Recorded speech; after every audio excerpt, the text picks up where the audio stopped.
Open your Bibles to Matthew chapter 28. We are going to take a look at the resurrection account. After the Sabbath, as the first day of the week was dawning, Mary Magdalene and the other Mary went to see the tomb.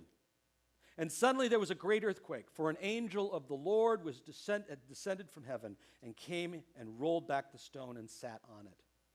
His appearance was like lightning, his clothing as white as snow. For fear of him, the guards shook and became like dead men. But the angel said to the women, "Do not be afraid. I know that you were looking for Jesus who was crucified.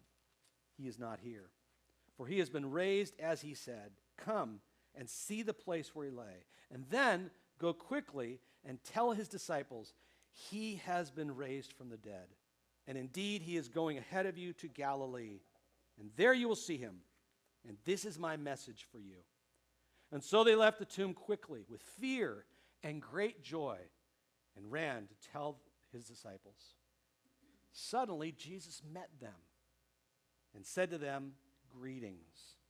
And they came to him and took hold of his feet and worshipped him. And then Jesus said to them, "Do not be afraid. Go and tell my brothers to go to Galilee, and there they will see me. He is risen." The event that we celebrate today, resurrection, is something of an obsession for us around here. It's actually one of the reasons that we laugh so much in worship. There's also the issue that we are kind of incompetent of some of this stuff, but it's also that whole idea of just an absolute overflowing joy of what we are about. It is an obsession for us around here because it provides insight into the nature of God. Resurrection, Easter Sunday, tells us that God is someone who will go to any lengths, even his own death, to bring hope to the hopeless. That's what we're about today. Hope brought to the hopeless. When Jesus was resurrected from the dead, he gave us hope of our own resurrection. The Apostle Paul put it this way in chapter 8 of the book of Romans: "The spirit of him who raised Jesus from the dead dwells in you." The spirit of Jesus, who raised Jesus from the dead, dwells in you, giving life to your mortal bodies. You see, what we celebrate today is in our veins. We have resurrection in our bodies. You and I inhabit a world in which resurrection exists. Just sit on that for a second. This is a resurrection world. That's a reality within our lives. Jesus rose from the dead.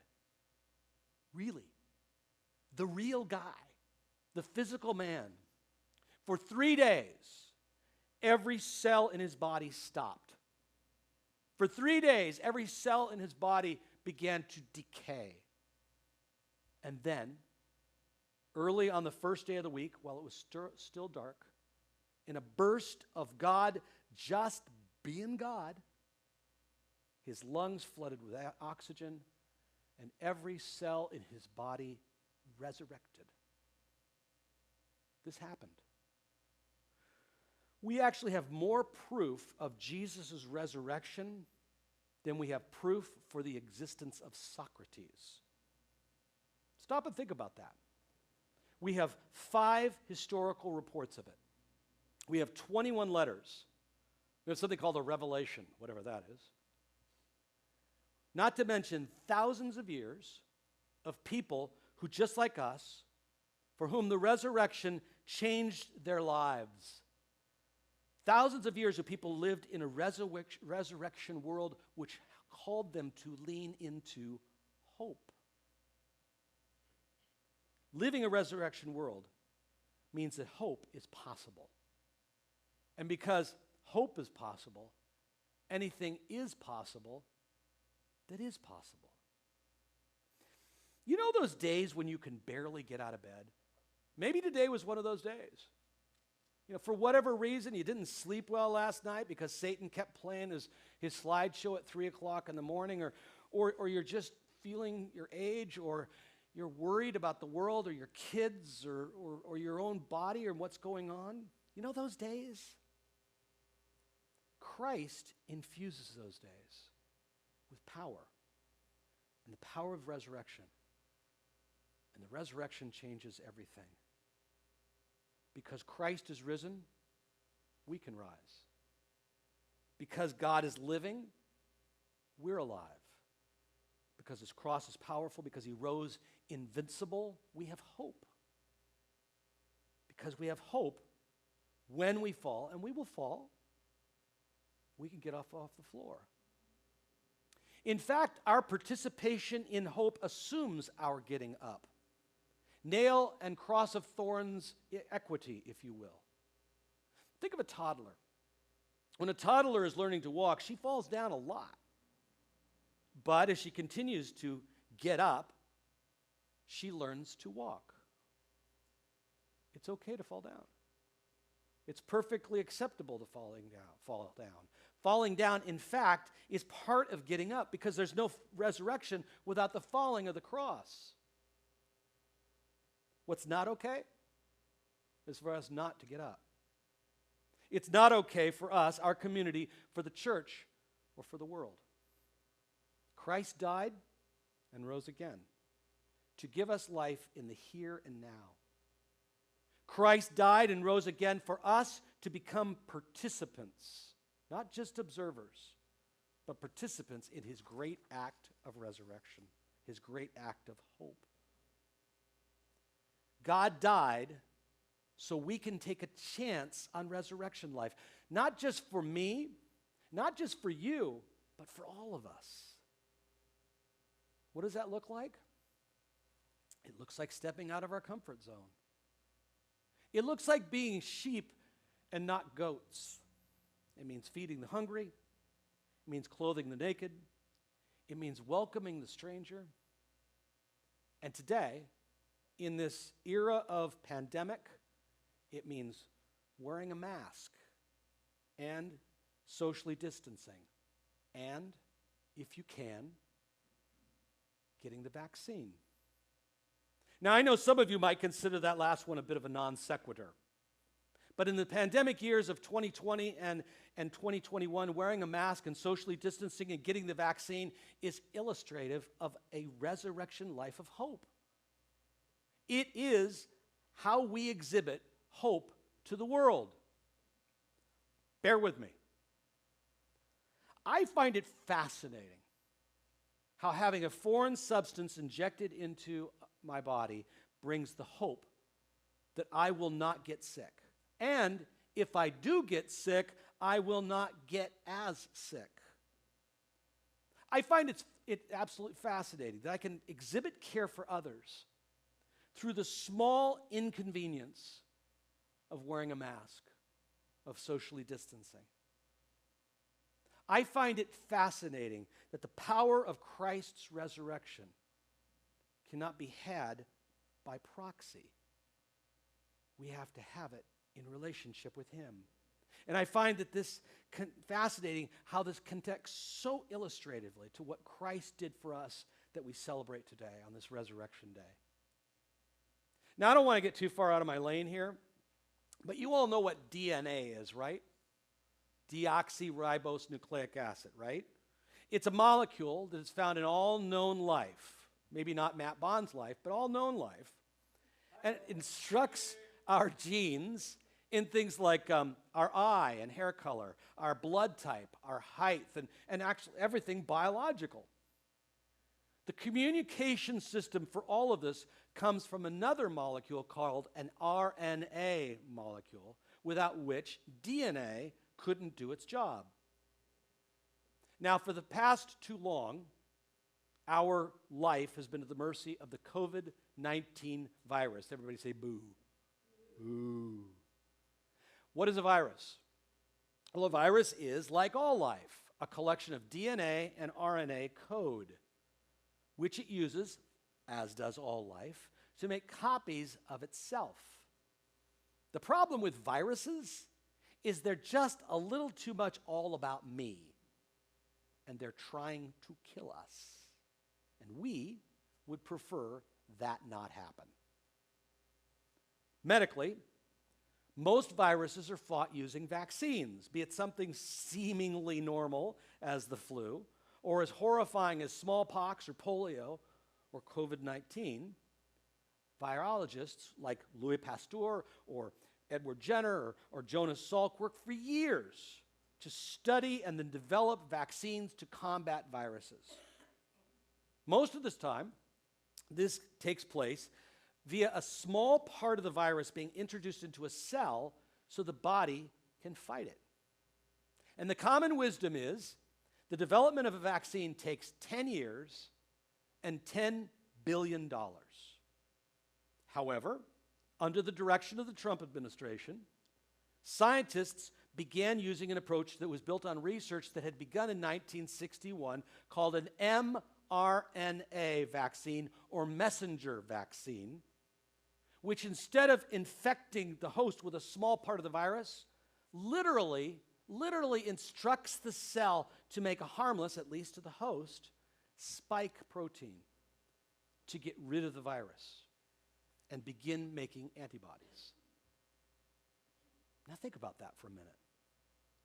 The COVID-19 virus, fought over the course of 2020 and well into 2021, is our generation's war. A war that has been fought by incredibly intelligent men and women who stood on the shoulders of incredibly intelligent men and women and who use their intellect and their creativity, and wait for it, that is born from hope, which people like us name. We name hope, and we celebrate it as the coming of our Creator God who ushers us into a resurrection world. What you and I are called to do today of wearing a mask, socially distancing, and getting the vaccine if we can, is an exhibition of faithful hope. But it's not the first. It's not. People of faith throughout the centuries have lived out resurrection hope in various ways. Stop and think about the hospitals in our general area. Almost all of those hospitals are named for some religious significance because the hospital movement was begun by Christians. It's being involved in what James referred to as perfect religion. And you know what that is? It's looking out after orphans and widows in their distress. It's keeping oneself from being polluted by the world. And it's being at the forefront of women's suffrage, civil rights, and many other things. Someday, take a look at Rodney Stark's book, The Rise of Christianity. I put this into my sermon notes. Josh, there's one more thing right there. Sermon notes, it looks like this. Just click on that, and that'll take you to the sermon notes. So take it from there and take a look about the response of the church to a pandemic in 260 AD. Compare it with the church's response to the pandemic in 2020 and 2021. It's an interesting, one of these things is not like the other. Today, we practice resurrection by wearing a mask, socially distancing, and washing our hands until 75% or so of the population are vaccinated. Actually, washing your hands would be a good idea to do after herd immunity, just saying. Today, we practice resurrection by not gathering. That's what we're doing. Today, we practice resurrection by getting vaccinated, if we can, when it's our turn. So we become participants in a protective wall of health. That's how we fight the war of hope today. That's how we stop caring by proxy and literally put skin into the game. That is how we continue the liturgy of resurrection, the work of the people of resurrection. You see, the resurrection is mRNA for the cultivation of hope. For 3 days, the Marys and the 11 disciples isolated in fear and loss in the upper room in Jerusalem. Jesus, with whom they had spent every waking hour for the past 3 years, had been violently snatched from them. Jesus had been murdered at the hands of a virus-like religion whose death delivery system was an invading, despotic dictatorship. For 3 days, the pandemic of sin was their constant companion. For 3 days, they had to live not only with their loss, the loss of their friend, the loss of their teacher, but also with their self-judgment at their lack of courage to either fight or die with Jesus. And then the women went to the tomb very early in the morning, and he had risen. And the Spirit who raised Jesus from the dead was in them. The Spirit who raised Jesus from the dead gave life to their mortal bodies. Similarly, for 386 days, we have been in our circumstance. Circumstances of fear and loss, denial and darkness. We are not vaccinated with hope against the power of the cross, against fear. We, the church, often has thought more of ourselves than others. We have struggled in unhappy, broken lives, which the pandemic and the political crisis and mass shootings and QAnon quackery and racial anger coming home to roost have only magnified. In our better days, we fight against this sin. We fight against the invader virus that has come into our lives that seeks to replicate hate within us, or self-medication, or giving up, or closing off, or walking away, or not getting up. We do so using God's mRNA, his messenger virus that was written by our great faith grandparents, allowing God's vaccination of hope to enter into our souls, instructing it to create a spike protein of resurrection, of hope. In our better days, we allow this resurrection hope to build a protective barrier around us, inoculating us against the fear which seeks to enter into our hope and destroy it. In our better days, we boundary fear with hope, to stay upright and cast out fear.